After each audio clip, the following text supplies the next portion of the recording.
There you go. Freddie is always ready. Good morning, everyone. Good to see you. Rob, you're such a show off, and you should be, my friend. You should be. Show them off. And then what's the answer? Why do we love babies so much? Why do we love babies so much? What's the answer from all my mind, body, masterminds? What do I always say? Why do we love babies so much? Come on. They're in the original unprogrammed condition before they get programmed by mother, fathers, teachers, and preachers, because they're still in their original form and not in that program form that we all are in. But anyway, by the way, talk about programming. Everyone, I want you to take a look at Karen. Karen has been hiding on me, and I am really upset with Karen lately. Karen, I read something on Facebook today that I said, oh my gosh, she's been hiding from me. You know, what's this I'm reading about? You just gained 55 pounds of health. Is that correct? Speak up. Yes, sir. 55 pounds. Not lost. I always say the ego doesn't like losing anything. So it's always about gaining health. I read this morning that she gained 55 pounds of health. That's great. Congratulations. Kudos. I put you on the mastermind there. Make sure you post your story on there. Okay. That's great. You talk about mindset, will set, skill set, right? And you've probably had to use all three together, because sometimes a mindset wouldn't save you. And Irina, as I'm talking about this is what we always talk about: mindset, skill set, will set, what comes first. And they're all intertwined. Sometimes it's just sheer will. And sometimes you got to have the mindset to have the will. So it's always that balance. But Karen, congratulations. Congratulations. Thank you. And the coaching was tremendous. That was so important. Fantastic. Because I know everybody knows what to do to lose weight. You burn more calories than you eat, right? Yep. But the coaching and the accountability, that set me up on a schedule that I wasn't used to. And I'm going to apply that coaching and accountability now to real estate, because I've never done that before. So that's next. Fantastic. That's the key. That's the key. Mindset, skill set, will set, and getting them all to work in. Again, Joe's not here. Tiffany will. This is our folder. This is the shared doc for all these meetings we've been having over the past couple years. When you see two dates, folders that are the same, that means one's just the video that Joe posted up there. But like last week, the October the 28th, 26th, you'll see, October 20th, Beauty and the Beast. Well, that one's the video down there. But just keep coming back to here. All this material that we present every week is on here. Building business blocks, the whole series on circumstances that I'll never do again, because divine intelligence just whipped my ass, to be very candid. And then please join the Mind Body Mastermind. I'm so happy we exceeded 200. Okay, the Mind Body Mastermind is not showing up here, but it's just Mind Body Mastermind, Facebook groups Mind Body Mastermind. Tiffany, if you could share that as well, that link. But anyway, make sure that you tune in here, join this. This is, I try to give you everything you need. I don't know why I pushed it twice. Everything you need for Mind Body Mastermind. And then talking about that is, the real courses, 12 principles of attitudinal healing. I always announce our special guest on here that we have. Where is Irina on here? She's supposed to be on here. Okay, here we go. Let's just play this. Let's open this up.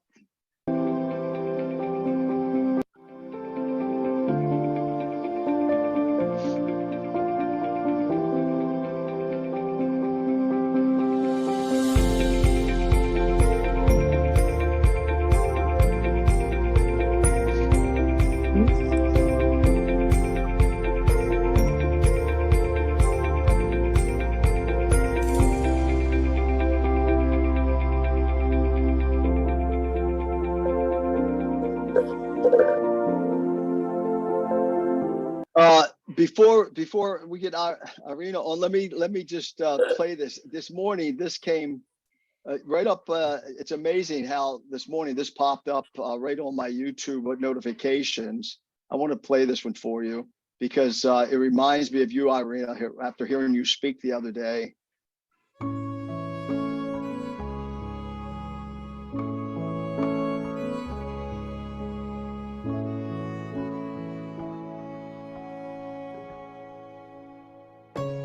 Fighting with all of my heart, breaking down my walls, tearing it all apart. Can't keep hiding from the hurt. I'm stronger than before. Yeah, I've got to know my worth. I'm not giving up. I'm not backing down. I am the storm I came here for. This won't let myself drown, drown, drown. I am the storm, making the best of the bad, building myself up, letting go of my past, healing and facing my fears. I've got too much life to live. I'm not gonna stay here. I'm not giving up. I'm not backing down. I am the storm I came here for.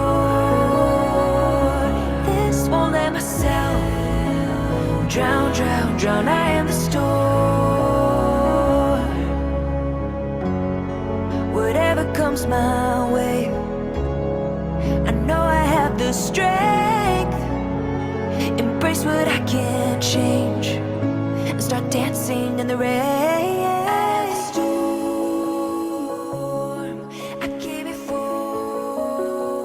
So it's really interesting. I asked Irina to be our guest this morning, and that came up on my YouTube.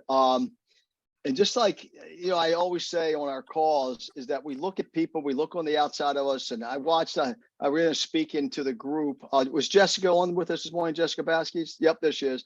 Hey, Jessica, good morning. Good morning. Credit to Jessica for this wonderful soul we have on the day, Irina, for bringing her in. It's the name of your group, Jessica, that you and Cheryl are doing is called? Yeah, we run the Modern Agent Mastermind. That's our group down here in South Florida that we do events for. And Irina's a good friend of mine who I did disaster relief work with over in the Bahamas a few years ago after Hurricane Dorian. And she has been working her butt off on the West Coast now for our neighbors affected by Hurricane Ian. So Cheryl and I teamed up with another agent down here to put on a fundraiser event. And Irina was generous enough to drive across the state to come speak at our event. And that's where you guys met. And how much did we raise from that? How much did you raise from that event that I went to? So Cheryl, Derek, and I had 2 weeks to plan this. And we had an amazing turnout. We had almost 70 people come out and we raised $4,400 in 2 weeks. Fantastic. Fantastic. Well, it's like everything else, you watch Irina. First time I met her, I saw her, she got up and started speaking. And I look, wow, what a sharp young lady. Wow. Professor, I'm impressed. Wow. Born to good family, no problems, Gee, she was born with a silver spoon in her mouth. And then as soon as I heard her speak, I said, hey, I'd like you to be my guest on a mastermind. Then I started looking into her background, realized that she's wanted by the FBI. I'm sorry. No, but no, I said, what is this? High school dropout becomes college professor. I said, oh my gosh, that's why I asked you to be on the mastermind. I didn't even realize it. But anyway, Irina, welcome. You're just an incredible soul. We didn't have a chance to even talk before the meeting, right? So normally I get a lot more. So just share with this group, because this group is all about mindset, will set and skill set, and getting them to always stay in sync so that ball can keep rolling and we can roll through life and become the storm, right? I love that. I am the storm I came here for. And when I watched you speak, I went, wow. And, you know, so tell us about your background, about this high school dropout that becomes college professor. I think you're a mom, right? No, Oh, you're not a mom. Okay. I no, thought, I've got okay. 2 dogs, but Oh, three dogs. Okay, maybe I heard. But anyway, tell us about your story, and then let's go into. And by the way, we have a few people from Fort Myers on or that area. Who was affected by the storm that's on the call? Let's see. Anybody? Anybody raising their hand? Anybody? But anyway, you're going to hear this incredible story. I didn't realize. Again, you know, we get complacent. I don't watch news a whole lot. I didn't realize the death toll has been the worst in Florida or something from the storm. So when Irina started telling the story, so you take it from here, give us your background about the dropout, the college professor, and then what led you into this work and this beautiful, you're taking time off and the journeys you took. So you take it. oh, good morning, everybody. Hi, Jess. Good to see you again, baby. Good morning, beautiful. Good morning, gorgeous. How you doing? So let me get you guys. I don't know where to start. Well, you know, I was really intrigued. High school dropout becomes college professor. Yeah. Just your family structure. How many siblings? I've got one brother who's incredible. You guys met him the Who's other night. there? Yeah. Looks like Ricky Wow. Martin. Doesn't like me saying that, but he does. I got Born- him and 2 half sisters from my father's first marriage. Yeah. Now you're born in South Florida? No, I was born in Cuba. So I'm a Cuba. Cuban. I thought. Okay, go ahead. Start Yeah. there. Born in Cuba. The transition. Yeah, we actually went from Cuba. We left when I was about 2, so we left when I was very young. We got not permission to leave because you don't get permission to leave, but we got access to a flight, and we left that same afternoon. Basically, my dad left all of his family knowing he was never going to see them again, mostly his parents. So we flew to Costa Rica, lived there for 3 years, and then came to the United States and moved to Tarrytown over in New York. It snowed. We left because we're Cuban and my family doesn't do that apparently. So we moved down to South Florida. We lived in Orlando for a little bit and then moved to West Palm Beach. My mother and father actually worked at Disney. My dad cleaned toilets at Disney World, and then my mother worked at the Epcot Center at the Mexican restaurant. So you can't take either one of them to Disney World ever. That's just the rule in this family. But they did that. My father started a tile company that my brother and I worked at for over 20 years. And it was a family business. We used to joke that you had to get a DNA test to work there with us because it really was run all by family. So we learned a lot about leadership and team building working with my father. A lot of people think that working in a family business is an easy thing because it's your family, but it's actually a lot more complicated than working in a corporation or in any other kind of environment because you do take work home. And since it is your family that's involved, we live the mindset of your success is my success. And that's embedded in my leadership style. And my father basically taught us when one succeeds, we all succeed.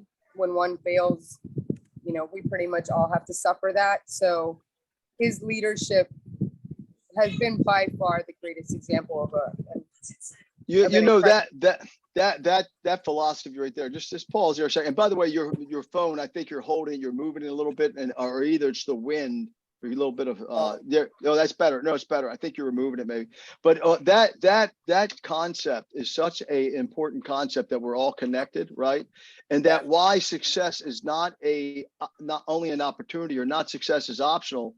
It's mandatory that we succeed because as we succeed in life, you know, others succeed because of it, right? I love that. Right. So say that again. Your dad was your success is my success. Say it again. Yeah, it's a philosophy that I live by, and it's something that I tell my students every first night of class, and I mean it. It's just your success is my success, because the reality of leadership is when your team succeeds, it's their success. When your team fails, it's your fault. You know, you're doing something wrong. So it's really important to live by that when you're leading other people and understanding that your leadership is going to be the example for the team. So if something happens, you did something wrong. So that's that. You're a professor. So do you agree with the statement? If the student hasn't learned, the teacher hasn't taught. Well, Same philosophy, right?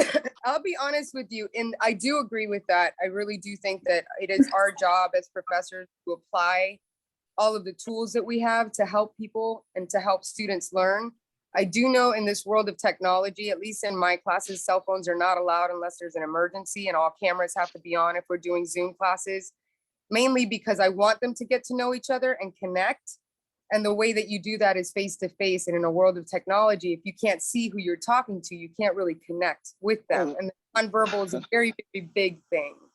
So it allows me to see their facial expressions and know if there's a problem, if they're struggling, if something's going on. So, but those are my rules in my classroom. So, Well, let me ask you a question. You're in Yeah. leadership. You teach leadership. We have 55 people on the call. I'm looking at about 8 cameras on. Should we insist that all the cameras be on? So, if this was my classroom, they would all be on. you hear that, everybody? You Yeah. hear that? That's just my. Jessica, you hear that? I don't care if they are sitting in the bathroom to take class. It's happened a million times, but I do feel that face-to-face communication is incredibly important because it allows you to connect better with people and see who they are. And like I said, see their nonverbals, to see what their expressions are saying, if they understand what you're saying, if they don't understand, you can physically see that. Right. You know what I mean? So I'm able to lead better when I know that my team or my students are struggling in some way. Yeah, and that mindset, your success is my success. You know, there's an old, I think it comes from, I don't know whether it's, I think it's an African philosophy or poem, whatever it was, but I am because you are, right? It's the same thing. I am because you are. Yeah. You know, in yoga, or in that culture, from that culture, it's namaste. You know, the divine in me honors the divine in you. And of course, in miracles, right? We are healers of one another, and we're students and learners of one another. So that philosophy is so important for all of us that are in, quote, what we call sales, which I don't like that. I think we're in the information business. And the better you master the information, the better we You're do. a bridge. What's that? You're a bridge. That's what we used to call it. You're a bridge. I love it. A bridge. Yeah, so that philosophy, thank you. And now, how with that philosophy and did you have what was your childhood like? Well, teenager years, were they rough? I mean, you said you dropped out. Were you like doing things you shouldn't have been doing, running with people you shouldn't have been running with? What was going on? A little bit of everything. I'll just say that I'm glad that social media wasn't around when I was young, because I'm very happy there's no physical evidence of any of the stupid decisions that I nothing that a little Polaroid camera can actually and we all know that half the pictures don't come out anyway. So but with that philosophy though, what led you into how far in school did you go? Formal education? Well, my parents were going through a divorce when I was about 13. And, you know, it's really difficult when you're immigrants into a country, they're learning the language. My father was starting a new business, which turned into an empire. Thank God. He worked like nobody I've ever known. But they separated when I was 13, and they were going through the divorce process, which is really difficult for my brother and I. My dad moved into one of his showrooms and lived in a small little area that was a closet in the showroom, and he used to shower. I know it gets me emotional to think about it, but he used to shower with a hose connected to the sink. Wow. So he for 9 months so that my brother and I could stay at my mom's house and live with her. And then when he got a home, I moved in with him. But I got to about sophomore year when I decided to drop out of school. I was going to Forest Hill High School. If you guys know the area, Forest Hill High School is not, you know, it wasn't a good school at the time. You know, people were in school with knives and all this other stuff. But my head wasn't in school. It's not that I wasn't a good student. I was always a gifted student. I just wasn't focused enough in my studies like I should have been. And so ended up dropping out when I was 16. I started working and I started traveling also. But at the age of 22, I always felt, not to boast or anything, but I always felt I was too smart for that decision. You know what I mean? So I made the decision at 22 to go and get my GED. But I didn't tell my family because I have about 360 Cubans in my family. And if anybody's Latin here, you know that when you tell one person, it just spreads like wildfire. And so we have a few. We have a yeah, few. see, I see Liz shaking Look at her head. Liz. Yeah. You know, girl, it is like, oh yay. So I didn't want to get the phone calls. I didn't want to have the stress and the pressure of, you know, God forbid I didn't pass and I would let everybody down. I just wanted to focus on trying to make that happen. So my idea in that moment was I'll go take the test. I'll find out what it is that I need to do or what I need to study more of, you know, and then I'll go ahead and retake the test. So I asked for the morning off, didn't tell my father why. Good thing is he doesn't ask a lot of questions, so he trusts us. But I went and I took my GED, came back to the store sobbing. And my dad instantly was like, who did it? What happened? You know? And so I told him I like that Liz can totally relate to all of this. So I told him, I was like, I just went and took my GED. And of course he was just like, that's so great, baby. So why are you so stressed out? And I was like, Dad, what if I fail? And this is my father in a nutshell. My parents, both of my parents, you'll hear me talk about my mother also. He looked at me right away and was like, tell me what you're afraid of, something else off the top of your head. And so I told him I don't climbing a mountain. Why that came out of my mouth, I have no idea. We live in Florida, so a speed bump for us is like a hill. But within a second, my father told me, all right, good, go climb your mountain, you're fired. You won't have a job until you come back. And so he literally fired me that day. I went home. Yeah, I went home thinking I had the day off. I'll be back tomorrow, go again. So I went to work the next morning. My brother locked me out and told me, Dad's not kidding, go climb your mountain. So I got in my car, drove to Atlanta, Georgia, stayed with a friend of mine, and then drove to North Carolina and climbed Grandfather Mountain by myself. Grandfather Mountain by myself. And then I had to stay up there for about 3 hours until somebody climbed up there too to take a picture so that I could have proof. What a story. Because back then, those were the days of the Nokia phones. We didn't have the aging myself, but we didn't have phones where you can instantly take a picture or a selfie. So I came back home. I was gone for about 2 weeks. And then my results were in the mail when I got home. And so I took them in the next day and my dad and I opened them and I had passed on the first try. So that was a really big moment. So now when I tell my students, go climb your mountain, that's what I mean. You know, everyone on the call, I hope it's sinking in. Go climb your mountain. I mean, that's everything from your KV core setup. That's everything from showing up at these meetings. That's hiring Coach Curtis to coach you, or Tom Martin, or somebody. It's you know, conquer these mountains, right? That's another great philosophy. I love that. What a story. That's fantastic. Your fears and realizing that sometimes it's so much more in your head. You know, I've gone mountain climbing so much after that, and you can't get me off those now. Anytime that I need a break, I go straight to the mountains because it's the views that you get from up top, you'll never have at the bottom. There you go. And you know, that's the thing with giving, right? What you do, and we're going to get quickly into what you're doing with disaster relief and how much you dedicate and give and contribute is incredible. But it's not that you do it, and then as you do it, you get such a greater capacity, right? And so you got such a greater capacity because your dad, fortunately, your dad fired you. Yeah, I got hired again when I got back. Yeah. Now your degree is in leadership. What is your actual degree? Leadership. It's a master's in leadership science.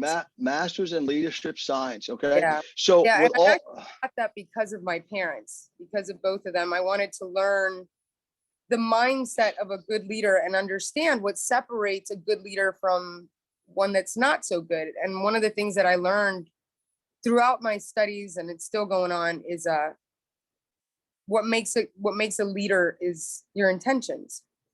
100% your intentions behind your leadership are really what make or break you as a leader. That's powerful. 100%. 100. You think it's 100%? Wow. Drive you. It'll motivate you.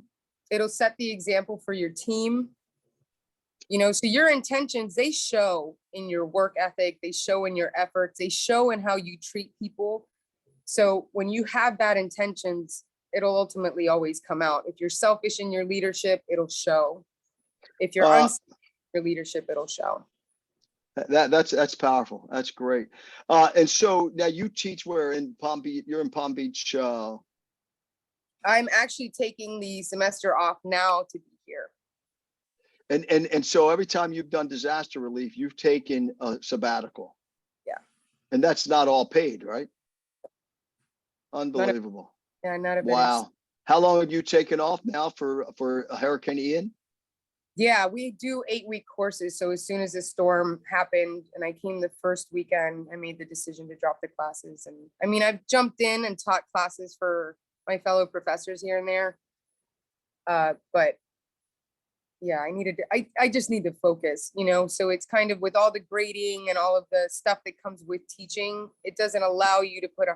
And I'm very much 100% kind of person. I don't know how to do anything 80%. So I wanted to 100% to this effort. Talk about that for a minute. How can people on the call who keep saying, I'm going to do this, but they don't do it. I want to do this, but I don't do it. I have, you know, I'm a coach for a big team, but also I do paid coach as well.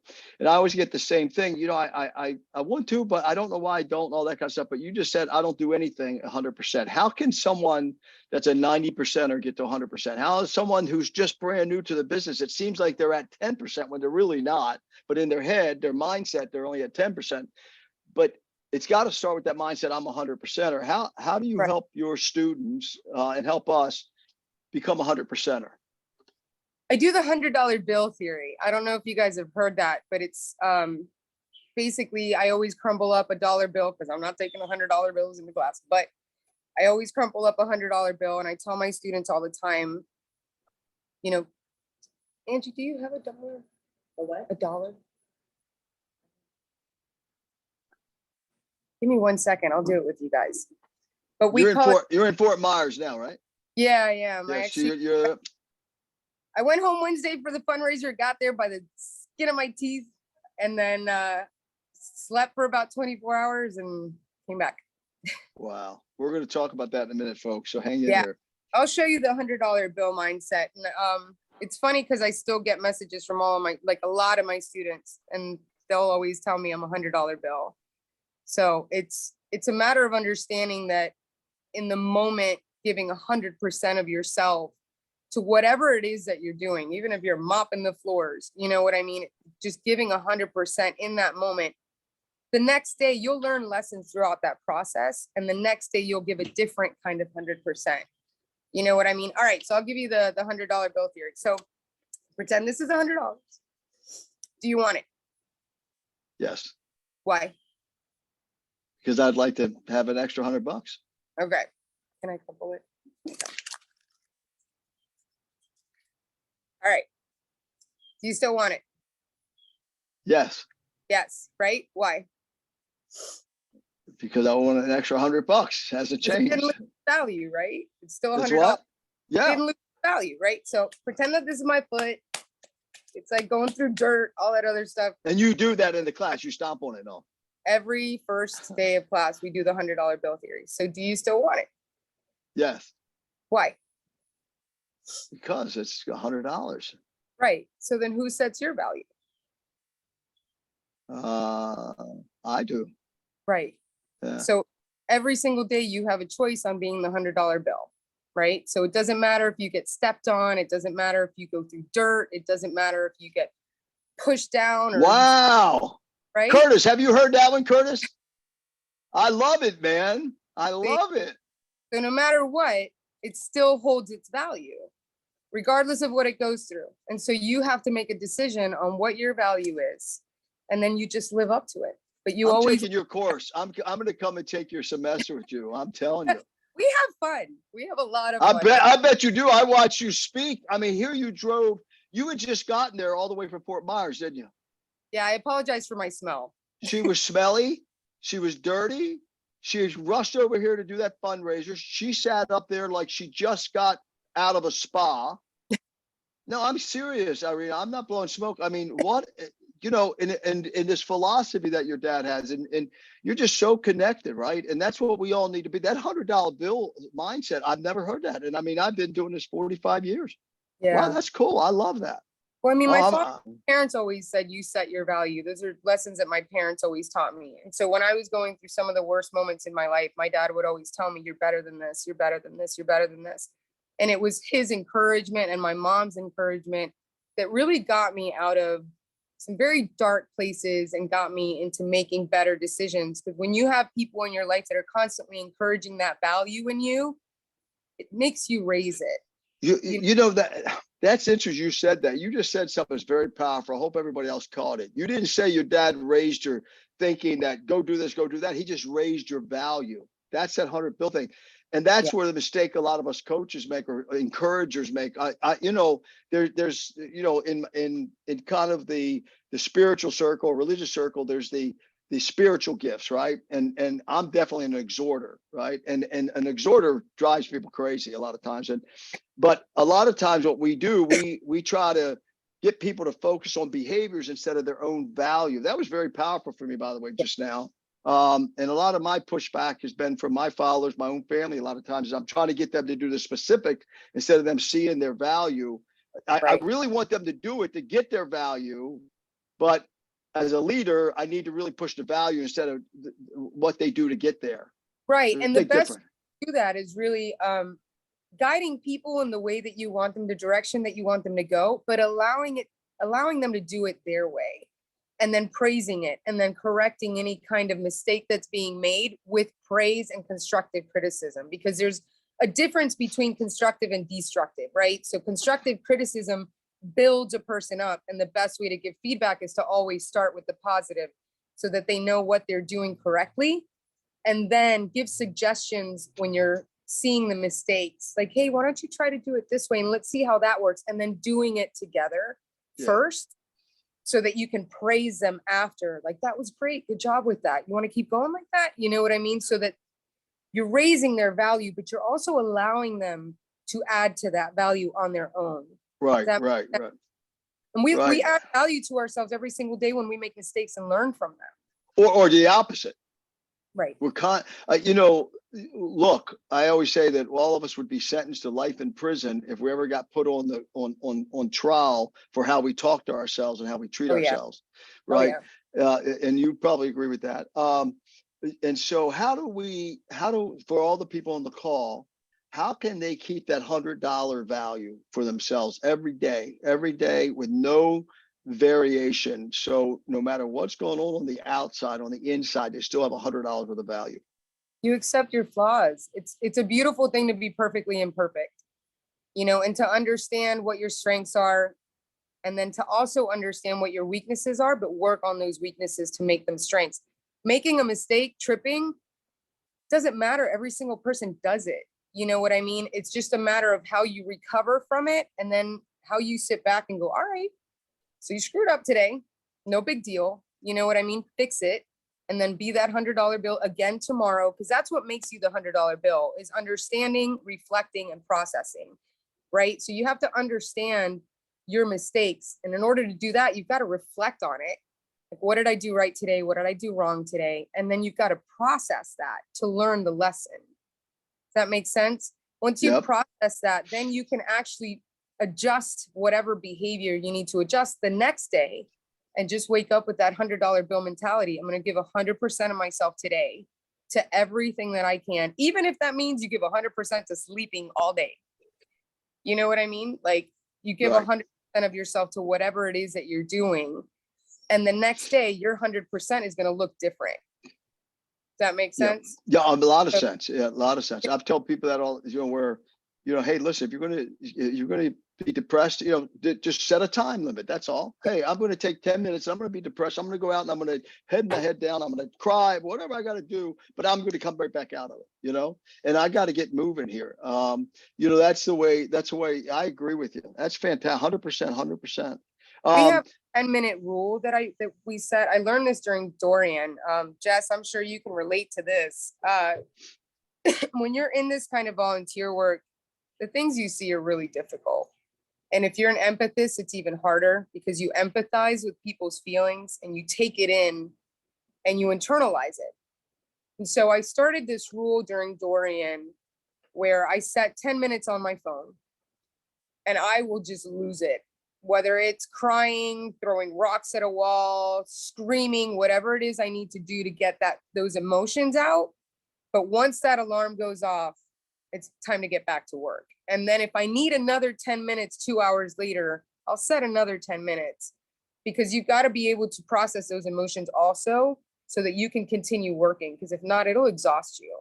You know, by the grace of God, my team has been so great that they'll come to me and say, hey, I need 10 minutes, you know, and they'll walk away and they'll have their 10 minutes and we don't bother them unless they say, you want to come with me? And then we'll go and we'll stand those 10 minutes together and process what we're seeing. And then at night, we always debrief and talk about it. How big of a team do you have there? Well, on this trip, they keep growing. So we started off this trip. It was just 2 of us. And then one of the girls, Jennifer, who is sadly a victim of the storm, she lost everything. I went and saw her last week for the first time. I had to call medics because she was super dehydrated, hadn't eaten in days. So we called the paramedics, had them come out and check her. And then as soon as I came back this trip, I went straight to get her, make sure she had a burger, got a generator to her the first day that I got back. And she's been with us actually every day since, distributing supplies and helping out, which has been really good for her mental health because she needed to separate a little bit from what was going on. So she's been staying with the team. So our team has grown. It went from 2 this trip to 3, 4, 5, 6, 7, 8 of us now. 8 of it. Now, you listen, you're a young lady. You have a prestigious position in life. A professor's pretty prestigious, right? You live in Palm Beach. Well, I know, but still, but especially, and you could be relaxing over here on the beach where there's no storm, What motivates you to do what you do? How long have you been doing disaster relief? Going on 6 years now. 6 years, wow. Yeah, And so we did food distribution during COVID and went and delivered meals to people during COVID. Yeah. And so when you were describing the storm the other day, I mean, I was like, how many people died in that one house? Did you say? 20. How many? 20. 20. Oh my gosh. I mean, I had the storm surge, right? And when I started reading after I heard you speak, yeah. So the storm surge is something that a lot of people don't think about. I learned about the storm surge, really learned about the storm surge. Jess, I think you can relate during Dorian because the storm surge was so high that in some areas it covered the entire island. And so what ends up storms, you remember, babe? Mm-hmm. What happens with this storm surge, a lot of people look at hurricanes and they think wind and rain, but the storm surge is basically the ocean coming into your home. And it can come in 5, 6, 7, 8, 9, 10 feet. In some areas on Fort Myers Beach, it went up to 18 feet, which means that homes that were on the second floor got water halfway through.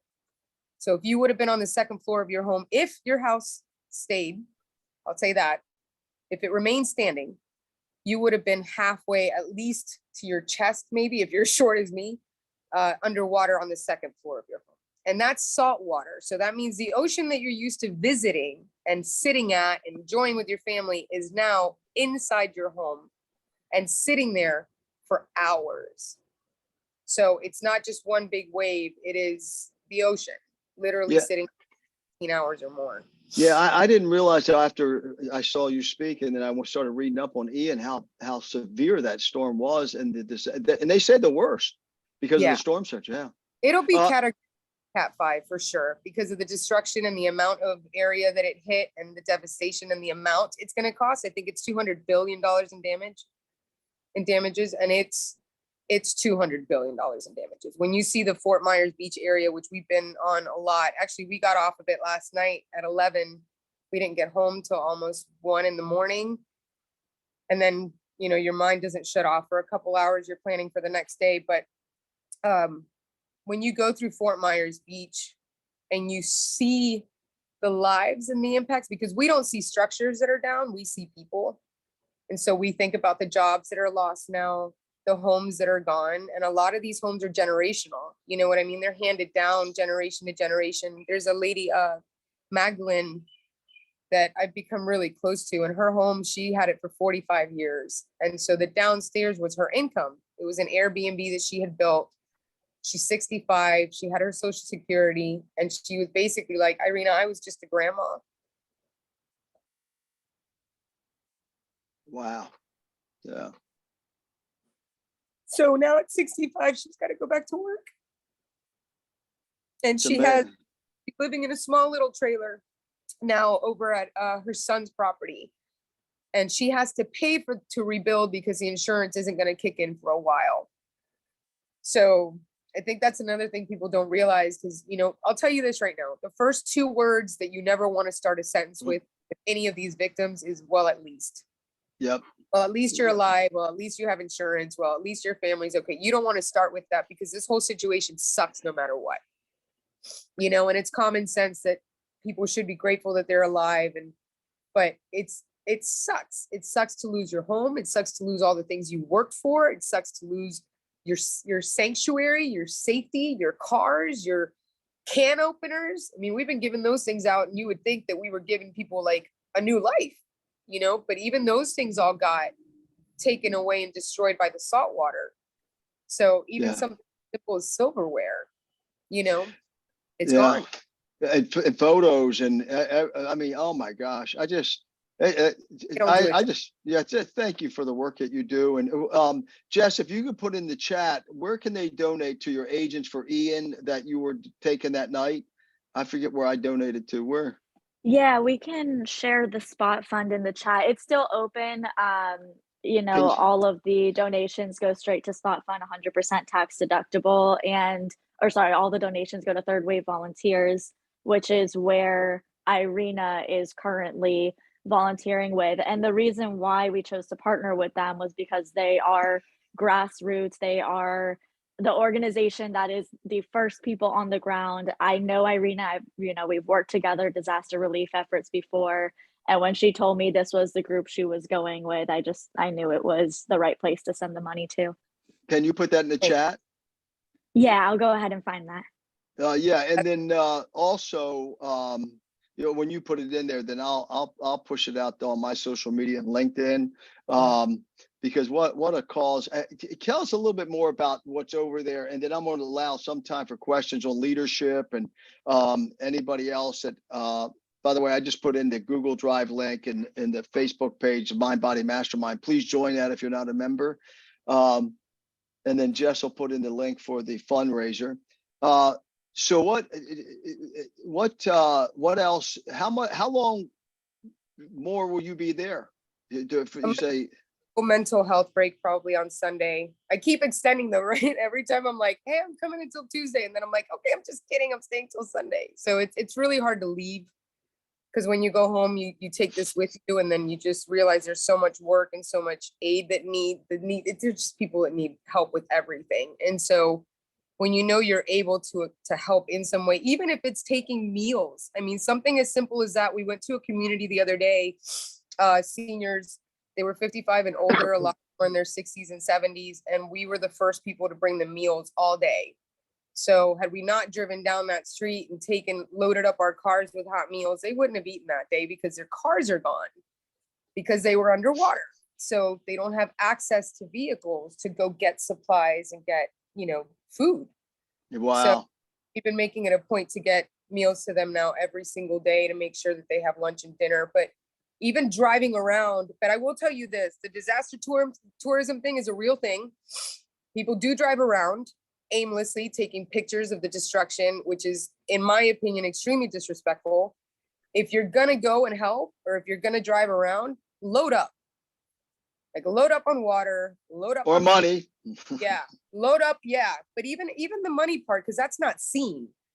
You know what I mean? Load up on anything that you can find. Go to distribution centers, tell them that you want to help and you want to take supplies, take pictures of the supplies that you take and where you drop them off, so they know that they got there. but load up and help Load out. up, load Yes, up. Right Wow. down the street, getting water to somebody can be the only water that they get that day. You know, and this is America. I mean, this is not Haiti we're talking about, folks. And do me a favor, listen, please copy that link. Please, I don't care if it's $1.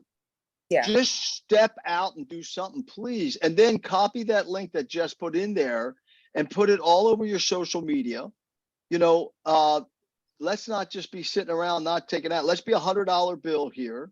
Yeah. I just copied it myself. I'm gonna hold it. I'm gonna send it to myself so I have it. $100 And great, just so you know. what's that? $100 bill is great, just so you know. It goes a long way. Yeah. Well, I'll tell you what. I hope, guys, please.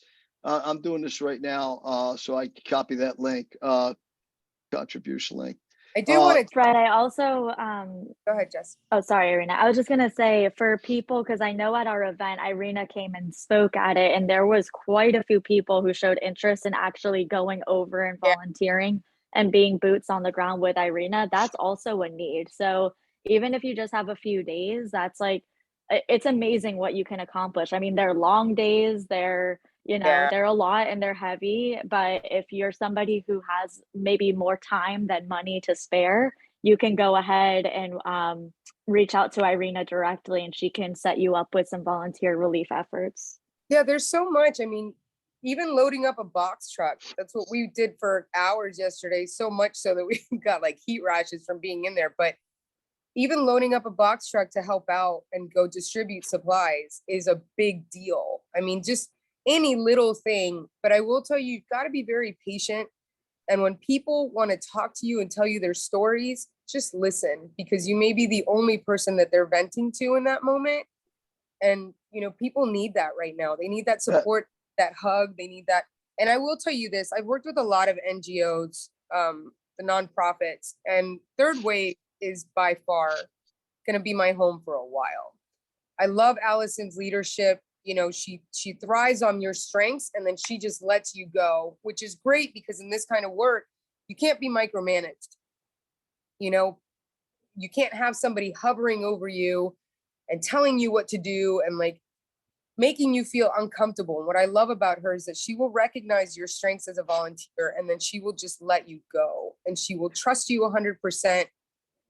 She's got a great heart, you know what I mean? But she will allow you to lead in your own way, allow you to help in your own way.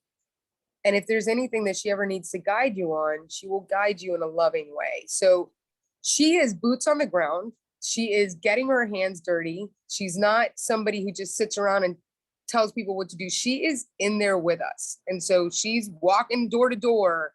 She is, you know, taking mattresses out of people's homes. She's mucking houses. She's the real deal. And that's something really great to see in a nonprofit organization. She was just in the Ukraine before the storm for 7 months.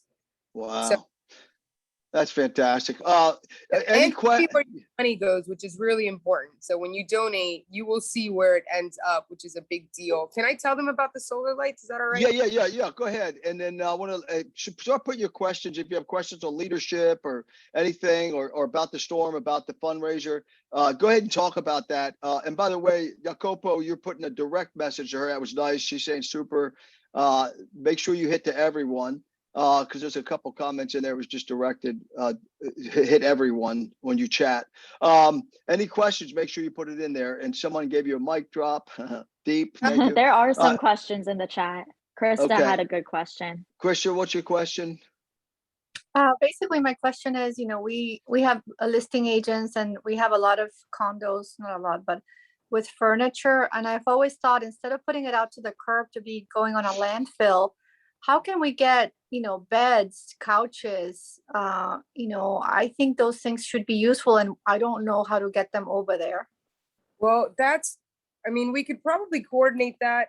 I'd have to look into that, because I will tell you that there are people that have lost all their furnishings and all that stuff, because anything that gets salt water, it's not meant to be in the ocean. So it just gets ruined right away. So when they gut their homes, they have to rebuild, take all the drywall out, all of that stuff. And then once they rebuild, they're going to need furniture and things like that. We went into a home yesterday where they had a tent in their living room and then 2 lawn chairs set out inside their living room, and that's where they were just basically staying. So furniture is a good thing. It's a matter of housing it until we can get it into the right home.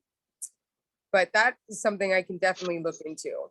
Yeah, I have 2 condos full of, fully furnished that they don't want. So I don't know what to do with all that furniture. So that would be great. Yeah, I'll Okay, find out. 'Cause the thank good thing is, like, and thank you for asking that. The good thing is there's a lot of places that will help out. The bad thing is making sure that the condition of things are, that it's in good condition. Because we've gotten a lot, like, we turn away clothes a lot, and sadly we have to, because people will just basically clean out their closets and throw you a bag, and then you're rummaging through, holy boxers and Yeah, that's broken sad. shorts, you know what I mean? And so there's this subconscious thing that you kind of sit back and go, come on, logically think about this. I mean, they may be Yeah. dealing with something, but this is disrespectful. Yeah, I hope just from the call that we see an increase in the donations. And look, even if it's $5, $10, whatever it is, do something. And then please put it out on social media to help them. Irina, thank you so much. And I want to, anybody else, did I miss a question, Jess? Anybody else? Any questions? Raise your hand. Anybody? Krista, thank you for that question. That was really good. I'm going to find out about that. Oh, your light, Okay, your light. I'm wonderful. sorry. Thank you. Talk about your light. This is so cool, folks. Yeah, this is pretty awesome. So with the donations that you guys give, we end up getting these solar lights. Sorry about that. We get these solar lights, and you would never think, these things are so awesome, but you'd never think that something this simple could be so life-saving. But when you're in this situation where all of your power is out, and I mean out, like Fort Myers Beach has absolutely no power. So when we go to the island, sorry. That's okay. Okay. Keep going. When we go to the island, it is pitch black. So we have our headlamps on, we've got our little lanterns that we walk around with just to make sure that we don't get hit by any debris or get cut or anything like that, because that can instantly turn into a medical emergency right away. So we always get our tetanus shots. We always carry like a massive first aid kit just to make sure there's a flesh-eating bacteria out there right now. So these little lanterns are one of the things that your donations actually goes to. And what this thing does is it lasts 14 hours with a full charge. So you put it out in the sun all day. At night, you bring it in. The higher up you get it, the more it lights up the room, which is great when you're in a pitch black area where you have debris. So imagine that all of your furniture, all of your belongings, all your little knickknacks, all your little trinkets, your paintings on the walls, all that is now, it floated and it dropped, right? And so when you walk around your house, you know where everything is at every single day. But when you go through this situation, all of those things that you used to own are now debris. And so they land where they land. And you can't maneuver that very well at night without some kind of light source. So these lights end up illuminating that area for people. And it also helps to light up their home so they can go to the bathroom okay at night, because sometimes you got to go pee outside. Your toilets are not working because sewer came up, flooded your entire home. And so we call it mud, but it's not mud. So these lights we hand out. And these solar powered lights are basically saving lives because it helps people maneuver through that without getting hurt. So you've got 4 different light sources with it. You basically have your dim light, then you've got your bright light, you've got your mosquito light. This thing is great because the mosquitoes are terrible after a storm. And then you've got what I like to call your party light, but this is an emergency light that you can set out. And then that'll let people know that you have some kind of emergency going on. But these solar powered lights, put them out all day. They charge up, they last 14 hours. And if you take care of them properly, they will last up to 7 years. So we always hand out these to families, depending on the number of people in the home is how many we give them. And then this is one of the things that your donations go to. And it's so powerful because it really does save people's lives. They can Truly see. light. Yep. Yeah, you're lighting a path for people. You're lighting up somebody's life. I know that. Yeah. Yeah, you really Beautiful. are. One of the things that we get, we also get water filtration systems. There's a lot that your donations go to. There's a lot that your donations go to. So Thank I you want so much. So, Yeah. yeah, you guys can follow me on LinkedIn. I've been posting videos trying to educate people on the whole relief effort because there's so many elements to it.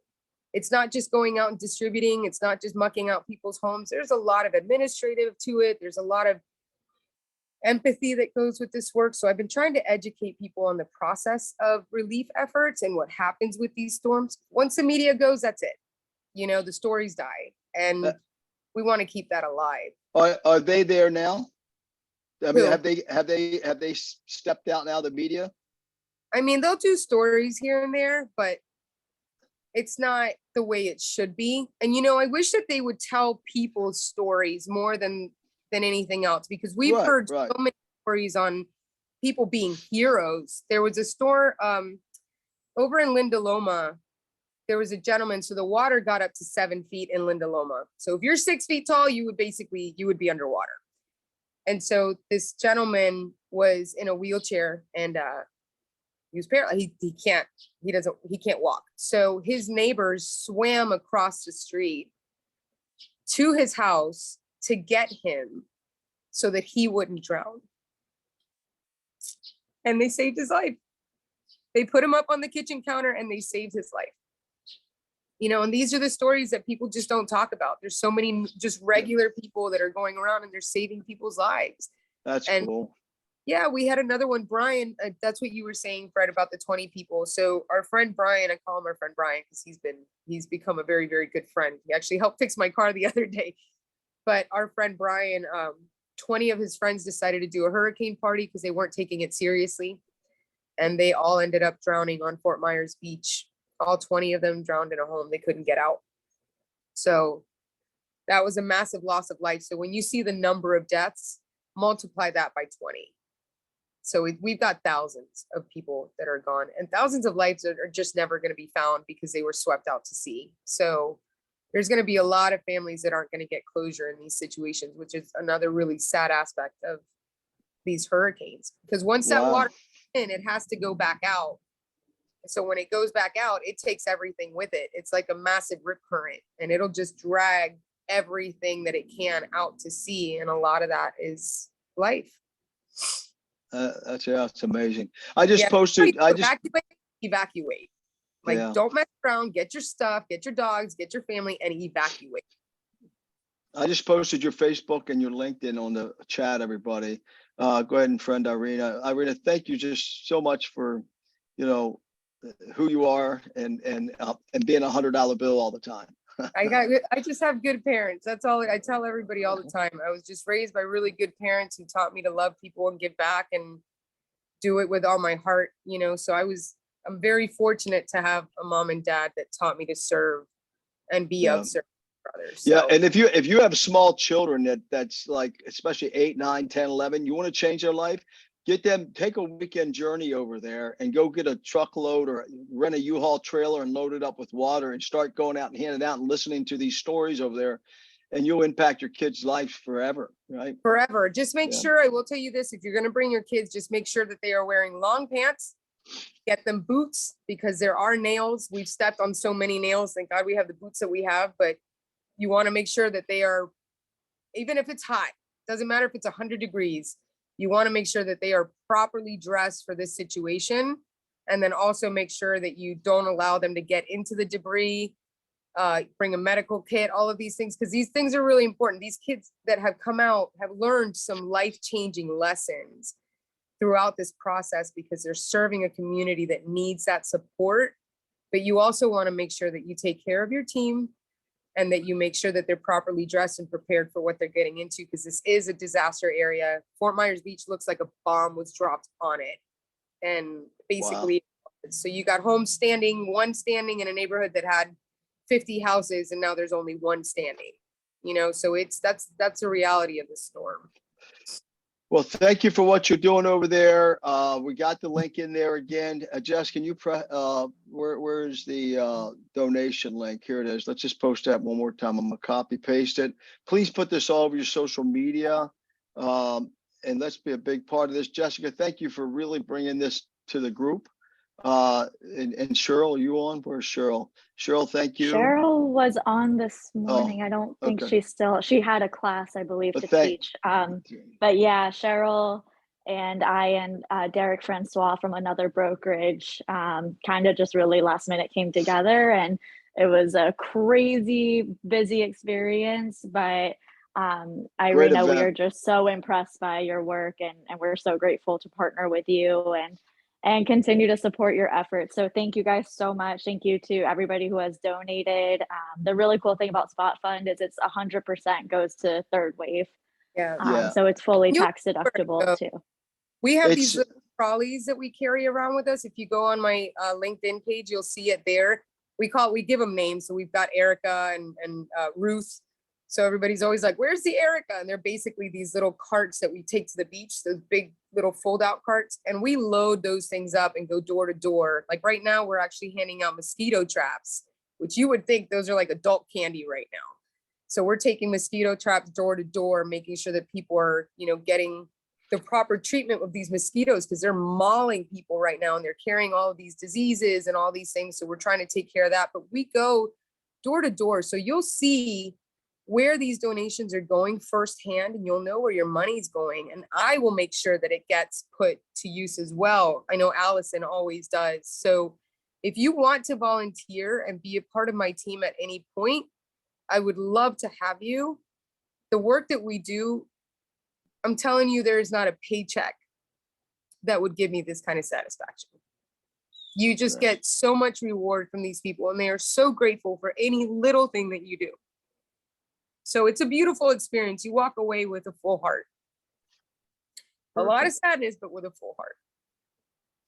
Yeah, Frank McKinney is a builder, and he builds villages in Haiti, homes and stuff. And I've been there with him and go in there, and when you walk away, and he said the first 6 months that he would go there when he started his work years ago, that he had to see therapists and everything else because he couldn't sort the two out, his life versus everybody else's life. But then he realized that because he just felt he would never make an impact, right? He can't make a difference, but it's the old story. You make a difference in one person's life, you made it to the whole world, like you say, the ripple effect. Yeah. And you really do. I mean, there have been so many. There's a thing it's a real thing. The survivor's guilt. Yeah, survivor's guilt. You kind of question that. I know, Jess, you and I talked about that when we did Dorian, because Dorian was supposed to hit West Palm. We were supposed to get that storm, and somebody must have stood on the beach and blown it away, because that thing made a sharp right. But it was actually the very first hurricane that I was really, really nervous about. Yeah. And, you have this survivor's guilt when you go home to your house and everything's in place and you've got a nice bed to sleep in and you've got air conditioning and light and your water and all this other stuff that these people don't have. You go home and you really have to process that. My parents, my mom actually said to me, live in gratitude, not guilt, because you do feel guilty. Yeah, Irina, when you were talking about giving yourself 10 minutes when you're on the ground, I thought that was a really great idea because, when we ran into the Dorian disaster relief, like it was my first time doing such a huge project, and we never did that when we were out there in the Bahamas. And I came home and I crashed. Like for 2 straight days, I was not a functioning human because you're reliving all the trauma that you just saw. Like when you're on the ground, you're just going. Like there's no time to stop. You're out there working from 8 a.m. to 10 p.m. I mean, there's no time to process. So I love that you've built in those breaks. We can use that in our regular lives too. But especially for anybody looking to do the volunteer work, like it's amazing. And like give yourself space to also like, it's a mourning, it's a grieving, like it's life-changing. You'll never regret it, but it's definitely incredibly emotional. That you see Irina on this call, how emotional it is. It's really tough work that she's doing. But it's genuinely, we take it in, you take in all this energy because you see people suffering, you really do. They've got the most optimistic perspective, which is crazy. I would be a hot mess. Like I would be a mess. But there's this resilience, and I'm learning so many lessons in leadership from these people that are going through this disaster. And I mean, disaster, and they're teaching me lessons on resilience. They're teaching me lessons on leadership. They're teaching me lessons on kindness. when they should be breaking down and losing their shit. Sorry to say that, but seriously, like they should be sobbing every freaking minute of the day, and they're not. They're getting up every day, they're going to work, they're cleaning out their houses, they're helping their neighbors, they're distributing food, they're distributing water, they're taking us to communities that they know need help. So it's a powerful thing to be a part of. You just have to learn to allow yourself to process what you see, because it is intense, and it's really important to be very patient when you're in this kind of work, because they need that. They need you to just sit with them for a minute, listen to their stories, walk through the areas they used to live in and have a life in, and then be a part of that moment. I do want you to think about this. If you guys ever want to volunteer, this is the way that I go into it. If somebody gets 30 minutes with me in their entire lives, that's it. They're only going to get 30 minutes, because sometimes you only meet this person one time. What impression do you want them to have of you when you walk away? You know, do you want it to be something where they're going to remember you with gratitude, and where you're basically going to be like your superhero for that day? Or do you want to walk into that situation and leave and have them wish you never stopped by? You know, so those 30 minutes that you could have in someone's life can really be the reason why they wake up the next day to be $100 bill and give it all. I love the $100 bill. Hey, Rob, thank you for your, Rob Abrams just said, I'm blasting this everywhere, the least we can do. Amen, brother. And you know, I talk about belief systems all the time, belief, watch your belief systems, balance your belief systems. I see so many posts on social media. Oh my God, my family's so blessed. The storm passed us by. So that means the people in Fort Myers are cursed then, is what you're saying? Yeah. You know, God blessed us so much, you know, I mean, where does this, you know, balance your belief systems, right? That belief system Rob just posted, that's a great belief system. That's the least we can do, right? So watch your belief systems, and the way we think and the way we communicate. Like you said, when people, you know, how'd you say it? When you're listening to someone's story, you don't say, well, at least.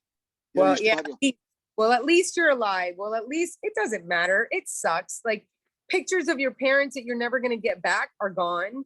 You know, this girl had Jen had a book that her father had written her, basically a journal he had written her from the time she was a kid. Oh man. And she had it, and now it's gone.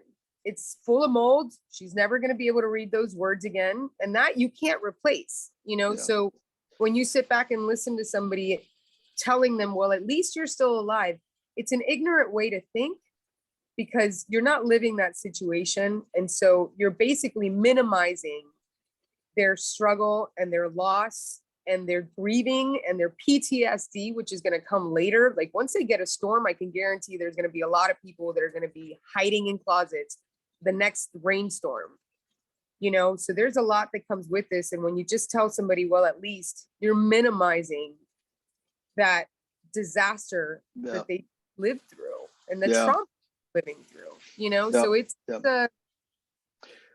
well, thank you so Irina, thank you. I mean, I know thank you is not even enough, but we're all going to do what Rob just talked about, and also open up your wallet. I don't care what you know, it's interesting. We believe that if we take money out of our wallet, it gets smaller. It's just the opposite. Yeah. When you take money out of your wallet, every time you open it up, it expands bigger and bigger, right? I love how people say, oh, I'd like to hit the lottery. I would do so much. You're never going to hit the lottery because you're not doing anything now with what you got. Right.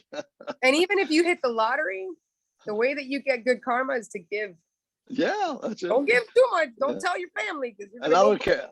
You could be an atheist, and that principle still applies. It doesn't matter. I mean, it's so true. All right, great. Wendy, thank you so much.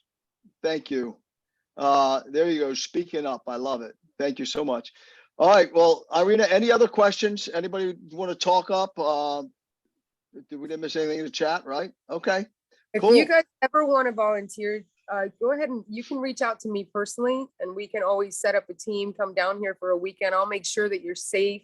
We become really good friends with the police officers. It's amazing what a couple liquid IVs and some chocolate Halloween candy can get. You know? So we go on the island. We go on Fort Myers Beach every single night. We take the police officers fresh liquid IVs so that they can rehydrate. We take them meals if they need it.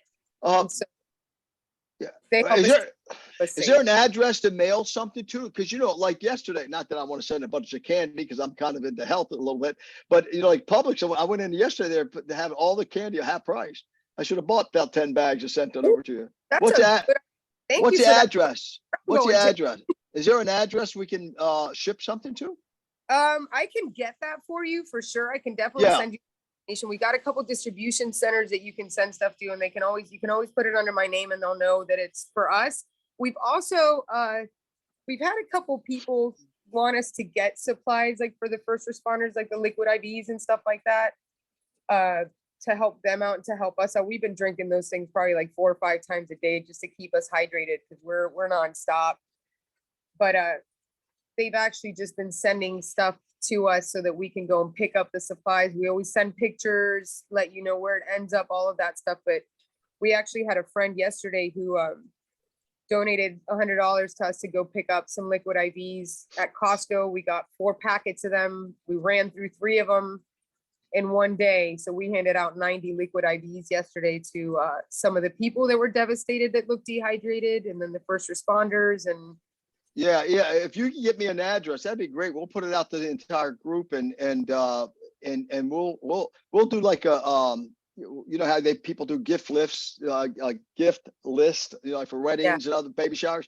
Let's do that for you and get us an address. we have I did a wish list for volunteers. Okay. It's just little basic things like we got those beach carts. That's why we named them the Erica and the Ruth, because they were donated by Erica and Ruth. And so those things are lifesavers for us because we take them every single mission with us. They stay with us, they're used by us, and they are constantly beat up. Like they were beautiful 3 weeks ago, and now they are looking like we've had them for 10 years and have used them up. But Cool. we did a small wish list for relief workers, and then we just constantly reuse the supplies, like little headlamps. We're in the dark all day or all night. I mean, so I can send you that wish list. That would be great. And it goes directly to me, and then you'll see where it ends up. You'll see us using it in action. Yep. So, All right. Perfect. Cool. You have my email. You have my cell number. Great being with you. Thank you so much. I have a question, Fred. Sorry. Yeah, go ahead. Can I have a question? Yeah, Irina, and also, for the holidays that are coming up, I think, we forget about the necessities, but I'm sure there's a lot of children and a lot of parents that need help with the holidays and having a good, I'm Christian faith, but, whatever it is, how we can help with that, that would be a great effort to put together. we're doing a holiday run around December. So if you guys want to come and hand out some Christmas presents to some kids, I would love that. Soccer balls are a really big deal. You've got a lot of immigrant families. And if anybody here knows about soccer, for us, it is like your American football. So World Cups are coming up in a couple of days, and I'm excited to sit at a pub and watch a game. But soccer balls are really big. We give those to the Latin community. Dolls for girls are really big. Anything, a toy this year for them is probably going to be the only one they're going to get because their parents, a lot of them are out of work.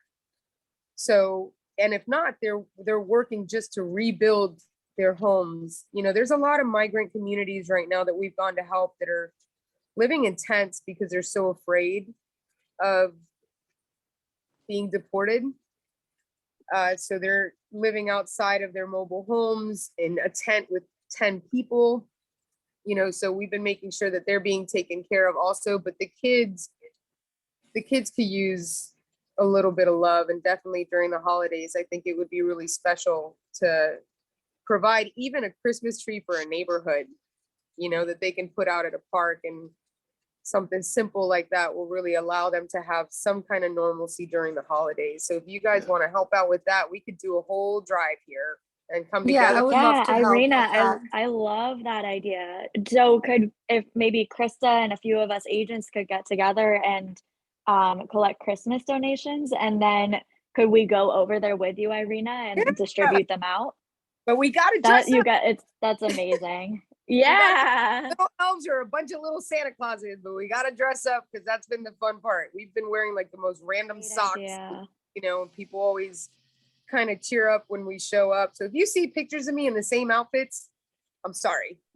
I'm doing laundry. I've been housed by an incredible family that has taken me in this whole time I've been here, and they've allowed me to live here and decompress at the end of the day and wash my clothes, because my dad very often tells me, I wonder what that picture smells like when I send him pictures at the end of the day.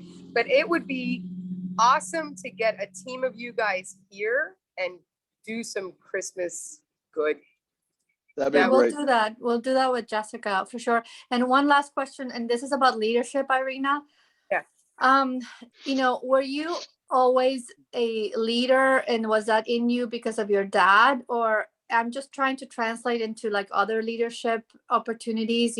We as agents here with our company become, I would say, accidental leaders. I don't know if Yeah. you know what I mean.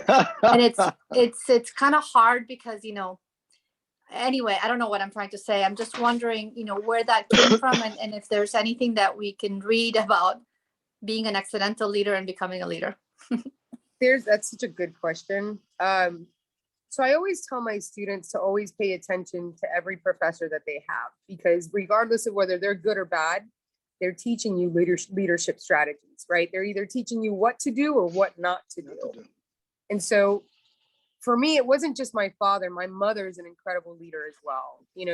She's the epitome of a lady. She has taught me to love and nurture, and it's the reason why I am the woman that I am. My father never let me have long nails, because he was always like, you better be working hard, so I've been raised by very good leaders, but I've also been taught by very good leaders. And by that, I mean, just the people that I come across every single day. I pay attention to how they treat others. I pay attention to their nonverbal, because sometimes we don't pay enough attention to how we are relaying messages just by our physical aspects, right? The rolling of the eyes when somebody's talking says a lot. The checking your cell phones, I'll tell you that right now, that is one of my biggest pet peeves.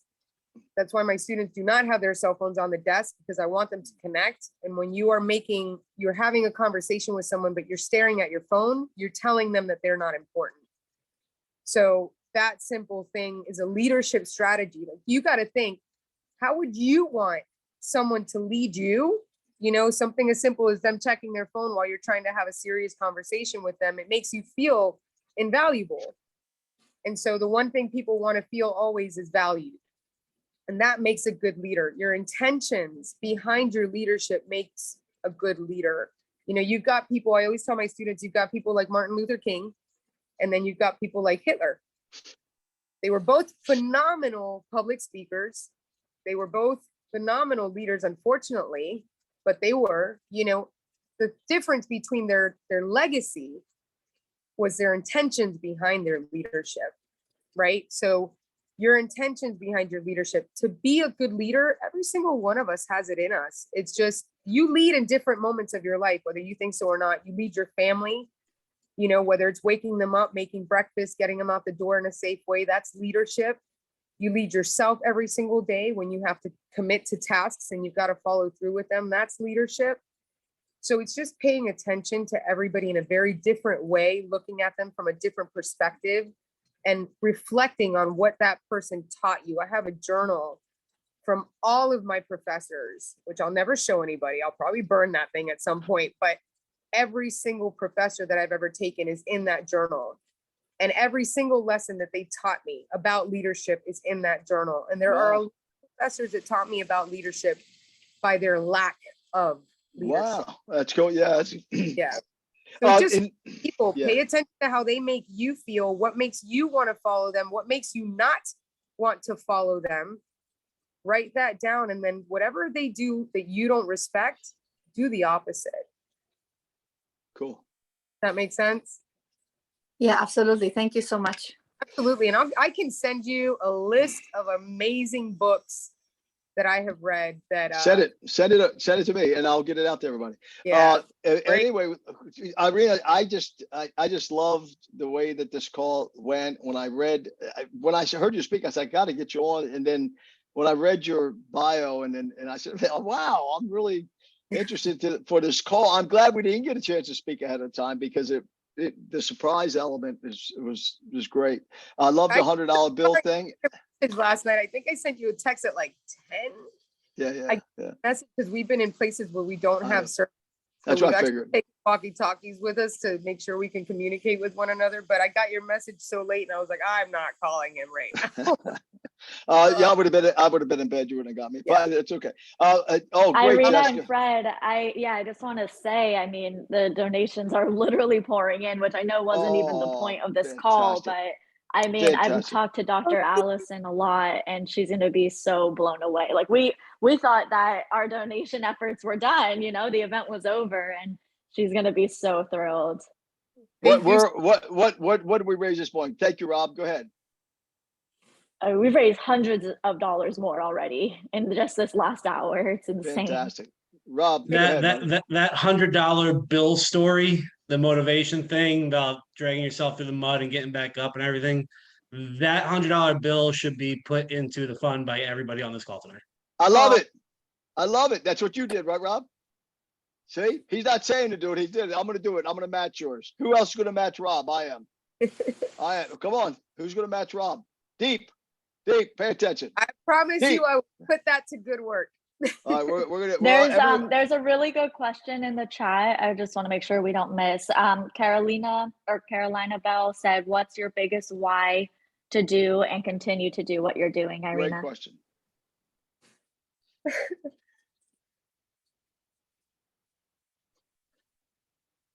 Sorry.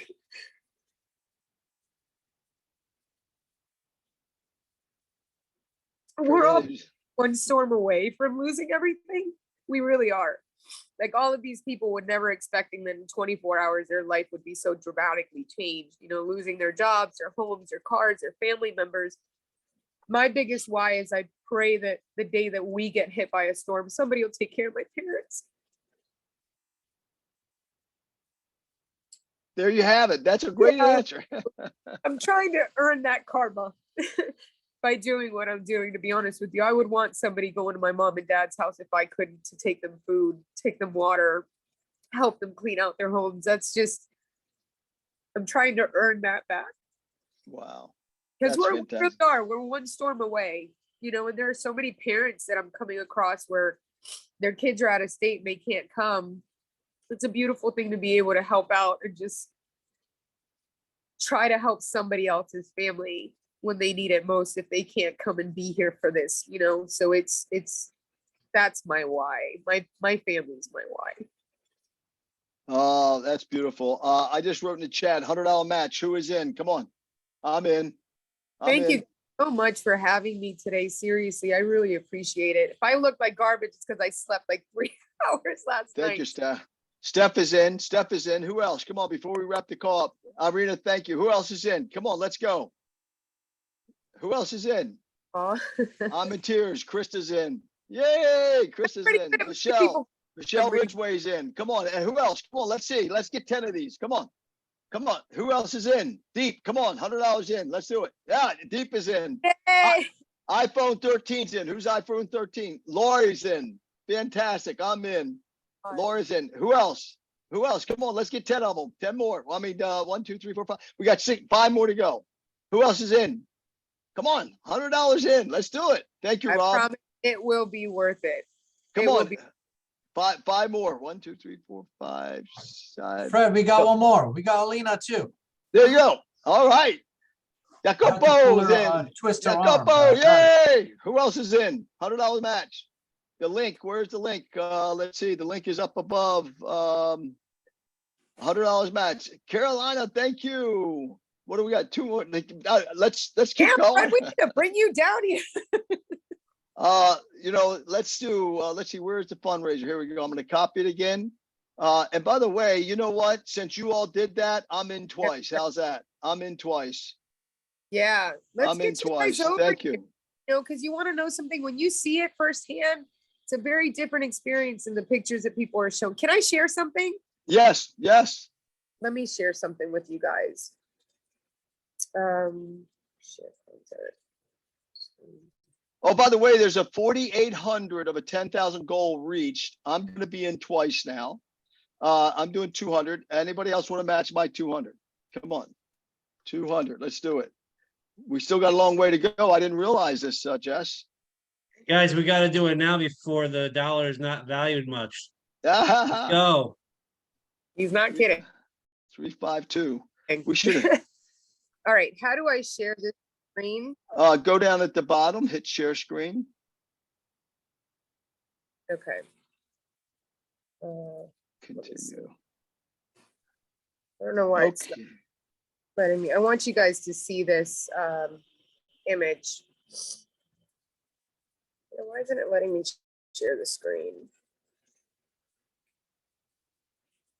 I'm usually on my laptop for this, but. So Oh, by there's the a way, when you donate, you can share on Facebook too. Okay, let me show you guys this picture because this is probably one of the moments where I had to take my 10 minutes.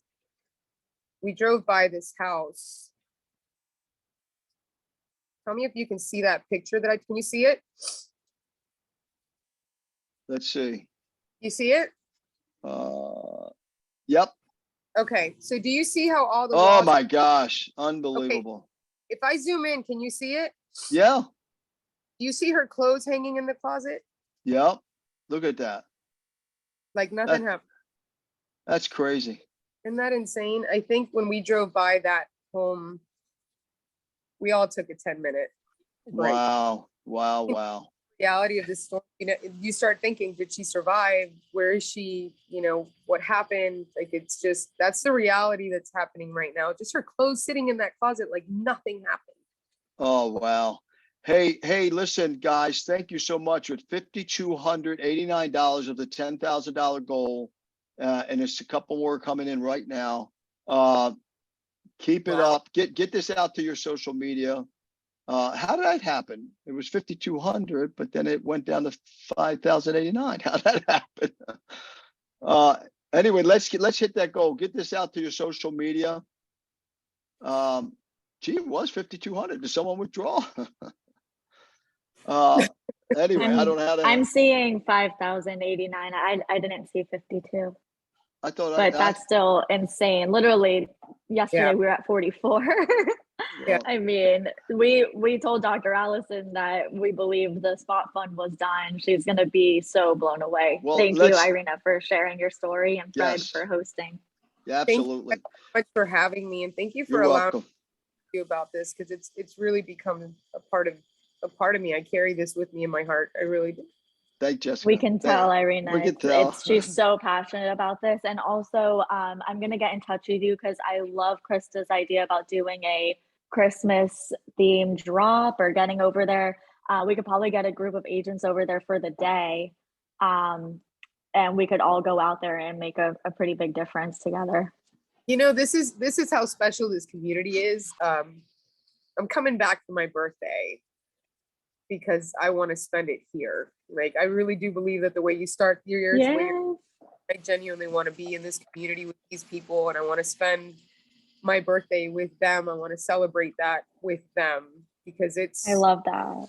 Yeah, it's a really, my family was like, we'll get you a hotel. You can go and spend a couple days by yourself and decompress. And I was on it instantly, like, I'm going back. That's where I want to start my year. That's where I want to start that chapter of my life. I want to be here for it. So it's definitely, if you guys want to come with me and do some good, come Friday, we can leave on Sunday, or come Friday to Monday, spend a couple days, go around to a couple neighborhoods. It's going to still be a lot of devastation. There's still going to be a lot going on. This isn't going to leave.